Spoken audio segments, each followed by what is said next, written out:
Today's In Focus travels to the Dordogne region in the south of France, where in 1864 the Marquise de Vibray discovered what would become the first in a sorority of Paleolithic figurines.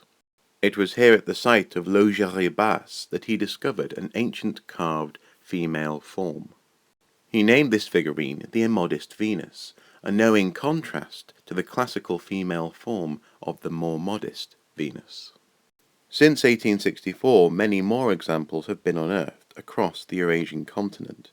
These so-called Venus figurines have been shown to have been a cultural phenomenon. For the most part, these pieces of art date to the Gravettian period of the Upper Paleolithic. This was a time of environmental extremes, and to many archaeologists this artwork serves as a harbinger, announcing the arrival of so-called modern human beings. These carefully crafted figurines come in all shapes and sizes. Sometimes they are complete figures, other times we recover only their head. In one case it is not a figurine at all, but rather the carving of a figurine. Sometimes they are tall, slender, and elegant. Other times they are more voluptuous and generously proportioned. Probably the most famous Venus figurine is the Venus of Willendorf. Recovered in 1908, it has become an icon of the prehistoric world.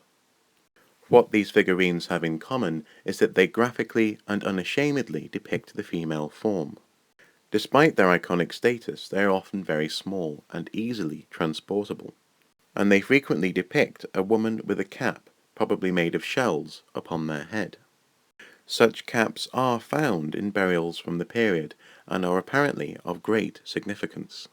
This significance is probably due to the fact that the shells often come from the Mediterranean, a distance of many hundreds of miles. These figurines probably represent or may even have travelled from person to person along such networks. These networks brought with them shells, but also vital items such as red ochre for use in burials. Often the figurines show signs of having been dipped in red ochre. These networks also brought with them high-quality flint, a vital commodity to enable hunting and day-to-day life in a very harsh environment. This may explain some of the associations with the figurines, but what did they mean to the people who used them? What did they represent to people who received them? And why were they being made at all?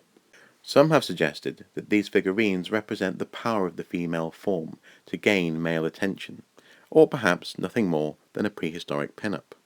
To others, the Venus figurines represent a universal female deity, or a symbol of fertility.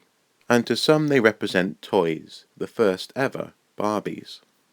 What can be said with confidence is that they are at the beginning of a long tradition of representing the human form.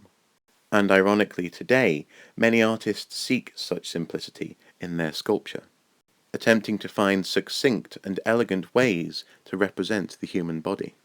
And indeed, we come across such wonderfully realized forms every time we go to the sweet shop. There is something universal about the depiction of the human form. As soon as Homo sapiens arrive into Europe, we find evidence of artwork, particularly portable art. And though we may continue to debate their meaning, what these figurines represent is our unending thirst for exploration, our ability to cooperate over great distances, and our apparently universal desire to create art, to create something out of nothing.